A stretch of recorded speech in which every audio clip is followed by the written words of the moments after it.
ఎన్ని తప్పుడు కేసులు పెట్టినా ఎదుర్కొంటామన్నారు వైసీపీ ఎంపీ మిథున్ రెడ్డి. టీడీపీ పాలనలో వేధింపులు తమకు కొత్త కాదన్నారు. జైలు అధికారులు కోర్టు ఆదేశాలను సైతం పట్టించుకోలేదన్నారు.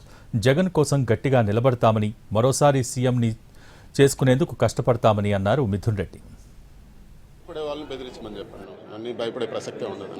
అన్నీ కూడా లెక్క చేసే పరిస్థితుల్లో లేవు. ఈ అరెస్టులు కానీ, కేసులు కానీ వీటన్నిటిని కూడా లెక్క చేసే పరిస్థితుల్లో లేవు.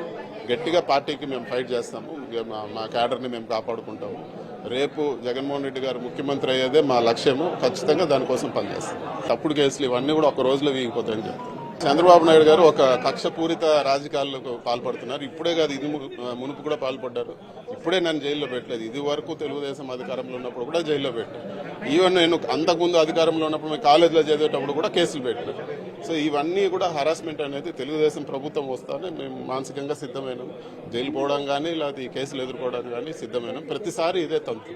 ఎప్పుడు తెలుగుదేశం అధికారంలోకి వచ్చినా కూడా నా పైన కేసులు పెట్టడం, హరాస్ చేయడం చూస్తూనే ఉన్నాం. మానసికంగా వేధించాలి, ఒక మనిషిని డౌన్ చేయాలనేదే వాళ్ళ ముఖ్య ఉద్దేశము. కాబట్టి అనేక రకాల ఇబ్బందులు పెట్టడం జరిగింది. జైల్లో అంటే ఇవ్వాల్సిన వసతులు ఏవైతే కోర్టు ఆర్డర్ ద్వారా ఇవ్వాల్సిన వసతులు అవన్నీ కల్పించడంలో కూడా బాగా డిలే చేసి ఇబ్బందులు పెట్టిన తర్వాతనే గట్టిగా అడిగిన తర్వాతనే ఆ వసతులు కూడా ఇవ్వడం జరిగింది. మామూలుగా నాకేం వసతులు స్పెషల్గా ఇచ్చేది ఏముండదు. మిగతా ఖైదీలకు ఏ వసతులు ఉన్నాయో అవే నాకు కూడా ఇచ్చారు. జగన్మోహన్ రెడ్డి గారు అధికారంలో ఉన్నప్పుడు మమ్మల్ని చూసుకున్నంత గొప్పగా ఎవరిని చూసుకోలేదు.